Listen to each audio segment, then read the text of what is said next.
Vous êtes en direct de Mikuba Télévision, c'est l'heure du grand direct. À la une de l'actualité, le directeur général de la SNEL sera de nouveau face aux élus du peuple ce mercredi 12 avril pour présenter ses moyens de défense au sujet de la problématique de desserte en électricité en RDC après les 48 heures sollicitées et lui accordées par la représentation nationale. Il lui est reproché un détournement allant de 35 à 50 millions de dollars américains, la mégestion ainsi que le licenciement abusif et tant d'autres griefs. Et puis en séjour de travail à Goma, le chef d'état-major général des FARDC, le lieutenant-général Christian Chiwewe, a assisté ce mardi 11 avril au vol d'essai d'un avion de chasse de l'armée congolaise réparé grâce à l'expertise nationale. Il a également rendu visite aux militaires blessés de guerre à l'hôpital militaire de Goma. Il sera question dans ce grand direct de parler également de plusieurs lampadaires installés à travers la ville de Kolwezi qui sont victimes d'un sabotage systématique de la part des individus non autrement identifiés ces derniers jours dans quelques quartiers de Kolwezi comme au quartier Mutoshi par exemple, appelé quartier latin. Des faits que condamne le ministre provincial de l'énergie que vous aurez à suivre dans ce grand direct sur Mikuba Télévision.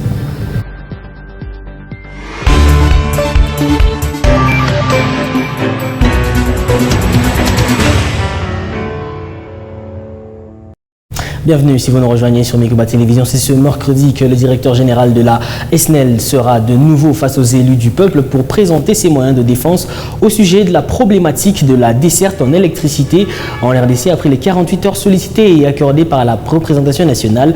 À la charge de Fabrice Lusinde est mis un détournement allant de 35 à 50 millions de dollars américains, une mégestion, un licenciement abusif du personnel et beaucoup d'autres griefs. Pour les élus du peuple, Fabrice Lusinde souffre du manque de vision pour booster cette entreprise étatique. Les détails avec notre correspondant depuis Kinshasa, Félix Matouzi. Un délai de 48 heures a été accordé au directeur général de la Société nationale d'électricité par l'Assemblée nationale pour revenir répondre à toutes les préoccupations soulevées par la représentation nationale. De principe, il n'y a pas d'objection à ne pas lui accorder ces 48 heures. Nous sommes d'accord? Voilà. Chez le DG, nous vous remercions de votre disponibilité, d'avoir accepté de participer à ces 3 séances. Au cours des 2 séances plénières, il était question de la poursuite du débat autour de la desserte de l'électricité en RDC par l'opérateur public SNEL SA et surtout de la qualité des services offerts à sa clientèle congolaise. Des 78 demandes de parole adressées, 51 députés nationaux se sont relayés au perchoir pour poser des questions de fond sur la problématique de la desserte de l'électricité en RDC. Je vous remercie pour toutes ces nombreuses questions, pour la richesse des débats, pour les préoccupations que vous avez soulevées. À la charge de Fabrice Lusinde est mis un détournement allant de 35 à 55 millions de dollars américains d'après les élus du peuple. Certains députés nationaux évoquent des manques de vision et de mauvaise gestion de la SNEL. D'autres déplorent les maux qui s'étendent de la coupure intempestive, du faible taux de la desserte en énergie électrique, de la gestion des nouvelles unités, de la signature de certains contrats qualifiés de léonins pour l'entreprise et pour la République, du licenciement abusif de certains agents, des délestages érigés en mode de gestion à la facturation par défaut. Fabrice Lusinde, directeur général de la SNEL, est attendu ce mercredi à la représentation nationale pour présenter ses moyens de défense. Et puis devant les professionnels des médias réunis ce 10 avril à Kinshasa, le ministre de la Communication et Médias est revenu sur la polémique née de la programmation au calendrier de l'Assemblée nationale de la proposition de loi Noël Tchiani.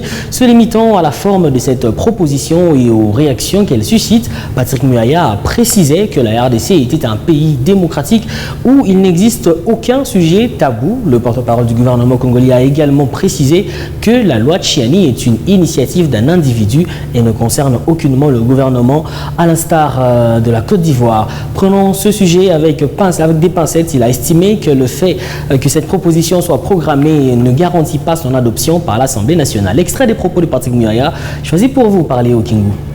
Le gouvernement ne s'est pas prononcé ou ne soutient pas ou n'est pas porteur de cette loi.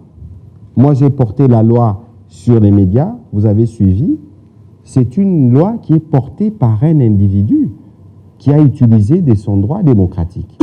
Ici, ce n'est pas une stratégie du gouvernement portée par les gouvernements pour dire qu'on va adopter cette loi.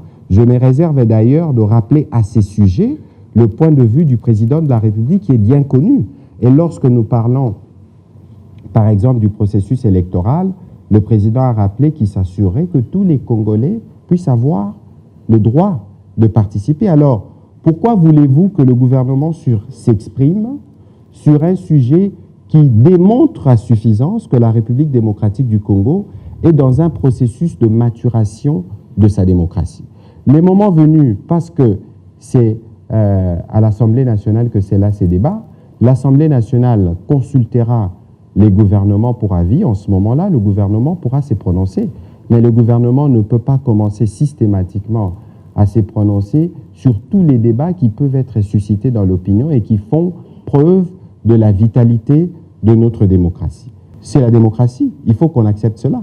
Mais ici, il faut que tout le monde, alors, moi j'aurais peut-être voulu, parce que nous tous, nous reconnaissons l'autorité de l'Église, j'aurais voulu par exemple que le cardinal invite à la fois, comment il s'appelle, M. Tchani, ou qu'il invite l'honorable Christian Mwando pour discuter avec eux. Ce sera aussi ça, la beauté de la démocratie, de voir que des autorités religieuses qui sont préoccupées par un sujet comme celui-là, qui présente des germes d'inquiétude, pour comprendre, pour comprendre les contenus et éventuellement donner une position.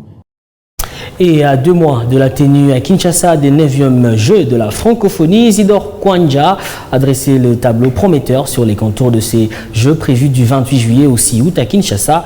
Aussi bien dans le volet sportif que culturel, les travaux aux différents sites vont bon train. C'est une affirmation du directeur national du comité national des 9e Jeux de la francophonie, Isidore Kwanja. Il a rassuré les Congolais sur le déroulement de ce grand rendez-vous sportif et culturel dans la capitale RD congolaise. Les assurances faites lundi dans la soirée lors de ce même briefing avec le porte-parole du gouvernement, Patrick Muyaya. Suivez. En acceptant d'organiser cet événement, et on est en train de travailler sérieusement. Et aujourd'hui, à un moment donné, les gens avaient des doutes, les gens pensaient qu'on n'allait pas organiser. Mais vous avez vu, lorsque le président de la République a fait une descente lui-même, et vous avez commencé à voir un certain nombre d'infrastructures qui sont dévoilées et les travaux avancent très bien. Au plus tard, le 20 mai, on aura fini complètement toutes ces infrastructures qui seront mises à disposition.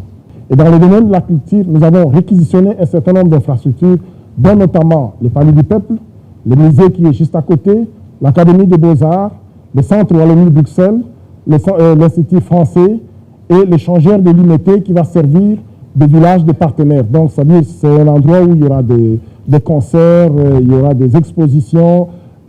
Donc, pendant les Jeux, les activités vont se passer également autour de l'échangeur de l'IMT. Sur le plan du sport, nous avons des stades de martyrs et le stade Tata Raphaël. Et autour de ces 2 stades, il y a la construction des infrastructures. Vous avez pu voir la visite que Son Excellence, M. le Président de la République, a faite. Autour du stade de martyrs, on est en train de construire 3 gymnases. Donc il y a 2 qui sont jumelés et l'autre qui est en réhabilitation, qui est retapé et qui sera tout neuf. Donc ça va faire 3 gymnases pour le basketball. Nous avons déjà recueilli à peu près 5000 athlètes, y compris les athlètes et les artistes, qui sont intéressés et qui viendront ici à Kinshasa. Donc c'est vraiment un événement important pour notre pays. Pourquoi? Parce que nous n'avons pas eu l'occasion d'organiser de tels événements. Et cet événement va permettre à ce que le pays puisse avoir non seulement l'expertise, mais aussi des infrastructures pour organiser d'autres événements. Et puis le parti politique Alliance des démocrates chrétiens du Congo, ALDEC, secrétariat exécutif du Lualaba, qui a au cours d'une déclaration lu ce 5 avril remercié le chef de l'État, Félix Tshisekedi, ainsi que le Premier ministre Jean-Michel Sama-Lukonde pour avoir reconduit la princesse Adèle Kaninda, qui est autorité morale de cette formation politique, au poste de ministre du portefeuille lors du remaniement récent du gouvernement national. Suivez ici un extrait de cette déclaration choisie pour vous par Dorsa Mouteb Api. Nous, membres de l'Alliance des démocrates chrétiens du Congo, secrétariat exécutif provincial du Lualaba, ALDEC Lualaba en sigle, exprimons notre indéfectible attachement et nos sincères remerciements à son Excellence Monsieur le Président de la République démocratique du Congo, Félix Antoine Tshisekedi Tshilombo, pour avoir reconduit l'une des dignes et dynamiques dames, la princesse Adel Kaïnda Maïna, au poste de ministre d'État, ministre du portefeuille. Notre gratitude va aussi droit à son Excellence Monsieur le Premier ministre Jean-Michel Sama Lukonde pour la confiance renouvelée à l'égard de notre autorité morale dont les valeurs intrinsèques ne sont plus à démontrer et sur qui toutes les lois Labèze et lois Labé comptent afin de soutenir notre candidat patenté, son Excellence Félix Antoine Tshisekedi Tshilombo, aux élections 2023. À vous, autorité morale de l'Alliance des démocrates chrétiens du Congo, saisissant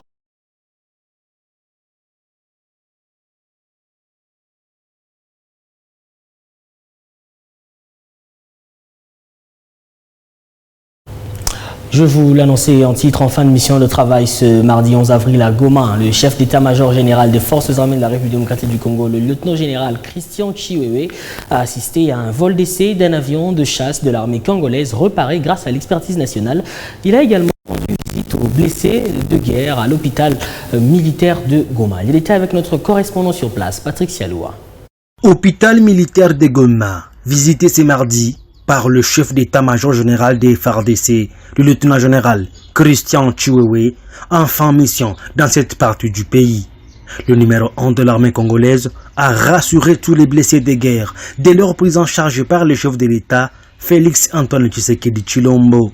Peu après, le cortège du chef d'état-major général des FARDC a pris la direction de l'aéroport international de Goma. Ici, le patron de l'armée congolaise, le lieutenant-général Christian Chiwewe, est venu se rendre compte de la réparation effective de l'avion de chasse endommagé récemment pendant les affrontements entre les FARDC et l'armée rwandaise sous le label M23, mais vite réparé par l'expertise congolaise, comme l'explique le pilote Ben Tenatena de l'armée de l'air. Cet avion a aspiré l'oiseau et ça a été réparé ici à l'hangar que vous voyez. Au lieu d'aller à l'usine, le temps, les moyens, l'argent qui coûte le jeu de la tête, nous on a fait avec nos moyens propres. C'est ça. Et avec la bénédiction du commandant Norki. La morale, nous on a travaillé jour et nuit. Et maintenant cet avion va faire un vol de 10 minutes pour vous montrer que la République démocratique du Congo a les atouts et nous sommes aussi prêts à faire ce que les Blancs font de notre côté. Très bien.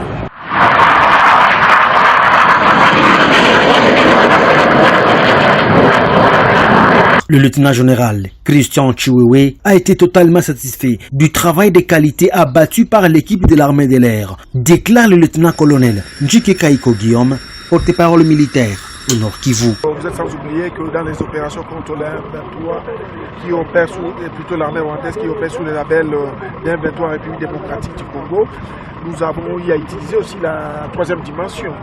Et aujourd'hui, l'autorité est venue assister à un vol d'essai d'un Sukhoi qui a été endommagé, n'est-ce pas, pendant les opérations et qui a été remis en état grâce à l'expertise des fils de ces pays. Et c'est pour lui un motif de satisfaction parce que ce sont les enfants du pays qui ont remis, n'est-ce pas, cet appareil en état. Soulignant que durant ces différentes descentes au cours de sa mission dans cette partie du pays, le commandant en chef de l'armée congolaise était accompagné par le gouverneur militaire du Nord Kivu, le lieutenant-général Ndima Kongba Constant et les commandants des grandes unités des forces gouvernementales. Nous restons toujours à l'est du pays. Manifestation ce mardi 11 avril dans la matinée dans la province du Nord Kivu, précisément à Goma. Les jeunes protestants exigeaient une prolongation de l'opération d'identification et d'enrôlement des électeurs et exprimaient également leur ras-le-bol face à la montée inquiétante des cas de criminalité dans cette partie de la République démocratique du Congo. Les détails dans ce récit d'Exosengoy. C'est dans l'avant-midi de ce mardi 11 avril que les activités ont repris au nord de la ville de Goma, après quelques heures de manifestations enregistrées dans la matinée pour exiger la prorogation de la période d'enrôlement et d'identification des électeurs dans l'ère opérationnelle 3, dans laquelle se situe la province du Nord Kivu. Barrières érigées sur la chaussée, Ces jeunes en colère dénonçaient également la mort par balle récente d'un jeune qui voulait à tout prix obtenir sa carte d'électeur. C'est l'intervention des services de sécurité qui a permis de dégager la route et ainsi permettre le retour normal de la circulation. Tout en plaidant pour la prorogation du délai de l'opération d'enrôlement, le maire adjoint de Goma, le commissaire supérieur principal, Faustin Kapend, affirme que tout est en train d'être mis en œuvre en vue d'éviter d'éventuels incidents.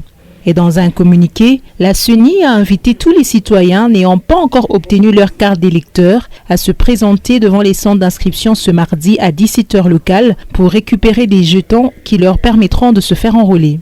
Jeudi 6 avril dernier, un jeune a été tué par un policier au centre d'inscription situé à Lepe-Biaï, dans la commune de Karisimbi, ville de Goma. Des matériels d'enrôlement, dont des ordinateurs, avaient été endommagés par des manifestants contre ce décès du requérant.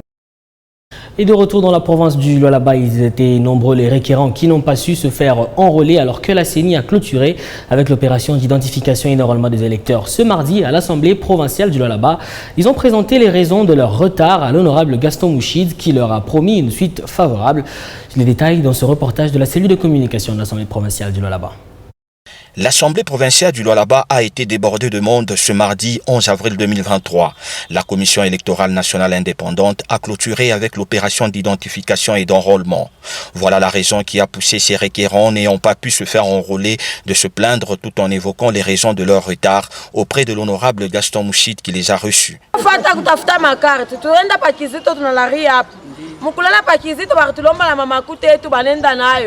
Kufika hii saa senker banatukimbia na mabintu abo yote banenda nabyo atupate makarti jo na shitu wakofani kudeklare munafika kwa makarta hivi bena loma makuta ma 30,000 ma 20,000 25,000 na ma $50 hatuna na makuta shiba toto wote na shiba mama yenu tunapenda tupate makarta. L'honorable Gaston Mouchid leur a fait parvenir la réunion tenue avec l'honorable président Louis Kamonitumbu afin qu'il y ait un prolongement pour qu'ils soient tous en possession de leur carte d'électeur.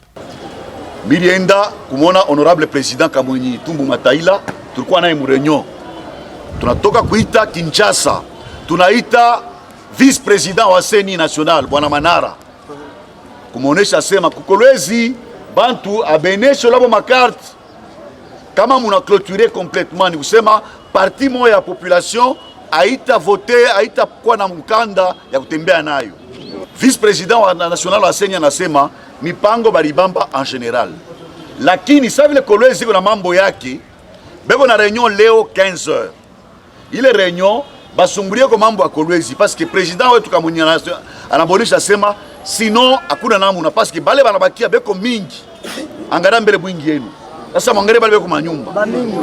Alors 15h chez tutabakia kufuatilia hii mambo. Honorable President aita tena 15h baishe les réunions batoneshe nini tutafanya juu ya Kolwezi. Inafai bafanye kama kutakuwa makiti ile banaweza kuwa fashi moja banasema mwe bote mwendeni fashi moja bakuchelewa parce que souci ya chef de l'état, souci ya ma institution, souci ya parlement ni bantu bote bapate makarte. Pale bantu mtaona beko na miomba makuta. Shituna tu telefone. Bamba ye photo ukuye utuletee preuve parce que bantu beko nasema beko na tomba makuta. Lakini kama tunaenda kuuliza nani aroma makuta ambuseni. Cette situation constitue une préoccupation majeure pour l'Assemblée provinciale du Lualaba. Et d'un autre côté, d'autres sont allés frapper à la porte de l'autorité provinciale pour la spoliation de leurs concessions au niveau de Mwangeji par la police nationale congolaise. Ces cadres de la régie des eaux Grand Katanga ont été reçus par Deouda Kapenda, représentant la gouverneure intérimaire en mission officielle pour présenter leurs doléances. Ilunga Kabulo, directeur provincial de la régie des eaux Grand Katanga, a déclaré avoir reçu une oreille attentive du représentant de l'autorité en vue de trouver des solutions plausible. Il salue la détermination des autorités à résoudre donc ce problème. On l'écoute. Nous avons été reçus effectivement par son excellence monsieur le ministre provincial de l'Intérieur. Au milieu du jour, c'est d'abord les civilités que nous sommes venus lui présenter étant arrivés dans sa ville, dans sa province, mais aussi lui poser un problème crucial auquel est confrontée aujourd'hui la régie des eaux, c'est notamment l'occupation illégale et anarchique de l'espace régie des eaux, notamment la parcelle qui est au niveau de Mwangeji, qui abrite notre château d'eau, qui est aujourd'hui investi par la police, qui a placé une fourrière sans l'autorisation de la régie des eaux dans un état de droit. Ce sont des choses qui sont inimaginables et qui sont inacceptables. Donc nous avons tenu à informer les premiers citoyens responsables de la sécurité et de l'application du maintien de l'ordre, que nous ne sommes pas du tout d'accord, que nous ne comptons pas négocier à ce propos, que nous demandons que les structures de l'État chargées de rétablir l'ordre puissent déguerpir ces envahisseurs sur ces sites et laisser la régie des eaux accomplir sa mission de service public en tout ce qui est titre. Nous avons trouvé un ministre très attentif, très préoccupé par la question de l'eau potable et très disposé à accompagner la régie des eaux à rentrer dans ces lois. Et nous avons reçu les promesses que la situation va être traitée dans le respect des textes et des réglementations en la matière. Toujours au centre des institutions publiques du Lualaba, solliciter l'accompagnement du ministre provincial de l'énergie dans l'opération de démolition des maisons occupant le couloir des lignes haute tension entre Kolwezi et Fungurumé. Tel a été l'objectif d'une réunion entre la délégation de la SNEL conduite par le directeur région Sud, Jean-Marie Mutombo, et Damien Pichundaï, patron de l'énergie en province. Étant déjà sensibilisés, les populations n'ont plus d'autre choix que de déguerpir le couloir SNEL. Voilà ce qu'affirme le directeur de cette entreprise dans ses propos recueillis pour vous par la cellule de communication du ministère de l'Énergie. Il a été question de poser des problèmes liés à la démolition des maisons et des populations qui occupent les couloirs des lignes haute tension entre Kolwezi et Fungurumé. Vous devez le savoir que la SNEL, dans ses projets, il a signé un partenariat public-privé avec TFM sous l'ingénierie de Cotec.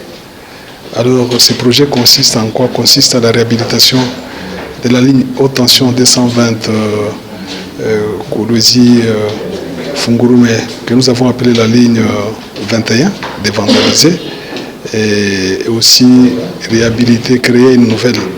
Voilà, c'est dans ce cadre-là, si vous vous rappelez, il y a presque un mois, 2 mois, il y a eu une forte sensibilisation envers la population riveraine. Et aujourd'hui, nous sommes à une dernière phase, c'est celle de démolir. Parce que si vous avez remarqué, nous avons déjà commencé à implanter des monopodes en sautant à certains endroits où il y a des contraintes. Donc nous voulons que ces travaux s'achèvent au plus tard le mois prochain, pour que les populations ressentent l'apport de ces projets. Et non, comment ils ressentent, c'est un civisme tout simplement. Comment vous pouvez accepter que quelqu'un vienne construire sur la route? Ça, ce sont les voies d'évacuation. C'est-à-dire que les gens sont venus obstruer les voies d'évacuation par lesquelles nous transitons l'énergie produite dans les centrales hydroélectriques. Donc, ils n'ont qu'à partir. Ils ont trouvé ces lignes qui ont existé il y a 50 ans. Donc je ne vois pas qu'ils puissent poser des problèmes. En âme et conscience, ils savent qu'ils sont dans les couloirs de la Seine. Non pas seulement ça, ils sont exposés au danger parce qu'ils sont chaque jour exposés au champ magnétique. Je vous l'annonçais dans les titres, plusieurs lampadaires installés à travers la ville de Kolwezi sont victimes d'un sabotage systématique de la part des individus non autrement identifiés ces derniers jours dans certains quartiers de la ville de Kolwezi, à l'instar du quartier Mutoshi appelé quartier latin, des faits condamnés par le ministre provincial de l'énergie Damien Pichundaï. Suivez. Des poteaux à même le sol, les lampadaires volés au même titre que les panneaux solaires et la batterie. Des actes de sabotage qui ne disent leur nom, constaté à travers Kolwezi. Nous sommes sur l'avenue Kapenda au quartier latin. Alors que des gros efforts sont consentis par le gouvernement provincial du Lualaba, qui dirige avec maestria la verrante Fifi Masuka Saini, à travers son ministre de l'énergie, Maître Damien Pichundaï, pour en finir avec l'obscurité à Kolwezi, les ennemis du développement, eux, s'adonnent au sabotage des actions combien salvatrices pour le bien-être de tous. Ces cas de vol sont signalés un peu partout à Kolwezi, comme ici sur l'avenue Chemin Public, en face des Mutoshi, ou encore sur l'avenue Kassobo, communément appelée Changefort, où sur ces 4 km, il ne reste plus que des lampadaires devant les bureaux du quartier. Les Des cas similaires sont également répertoriés sur la route Katebi. Donc on a quatre comme sabotage, ben avait ba ile manini, bana quatre matio. Ba ile masia. C'est un sabotage pire et simple. Les gens préfèrent bien se servir seuls au lieu de servir tout le monde. Au lieu de laisser l'éclairage public, mais ils préfèrent prendre le batterie et aller utiliser ça à la maison pour les intérêts personnels. Ce n'est pas bien ça. Plasma et autres consorts. Bon, nous jouons mentalité avant le bantu. Des actes à décourager, la volonté de mieux faire et redonner à la province du Lualaba un nouveau visage, mais qui n'arrête en rien la détermination de Fifi Masuka Saini et de son ministre de l'Énergie, décidé à appliquer la vision du président de la République, chef de l'État Félix-Antoine Tshisekedi Tshilombo, le peuple d'abord. À ce sabotage, il faut ajouter les vols récurrents des câbles électriques en cuivre dans toute la province du Lualaba, situation qui impacte négativement la desserte en énergie électrique. Et puis les propriétaires des maisons au village Kamikungwa dans la province du Lualaba sont montés au créneau ce mardi 11 avril pour fustiger la décision de l'autorité provinciale, celle de démolir des maisons qui seraient dans le lotissement de la RVA dans le but d'y construire des routes et un nouveau quartier qui s'appellera Ifachi City. Avant l'étape de recensement, cette population a été voir le chef Mousompo pour faire entendre son ras-le-bol. Dorsa Moutebiav qui était de la partie nous en dit plus. Le dossier de démolition des maisons au village Kamikungwa qui sont dans la concession de la RVA selon l'autorité provinciale connaît un rebondissement. Avant l'étape de recensement des maisons annoncée par le commissariat des affaires foncières, les habitants ne parlent toujours le même langage avec les autorités.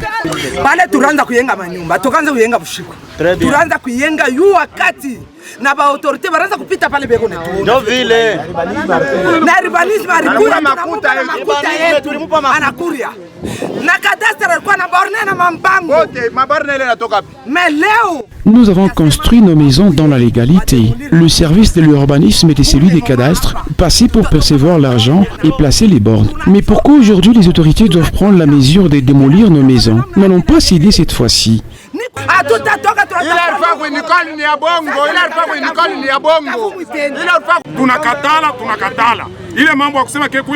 Pas question de démolir nos maisons. Moderniser ce village, oui, mais pas démolir les maisons des paisibles citoyens, ont martelé ses habitants des Kamikungwa. Car ce village n'est pas dans la concession de la RVA, disent-ils.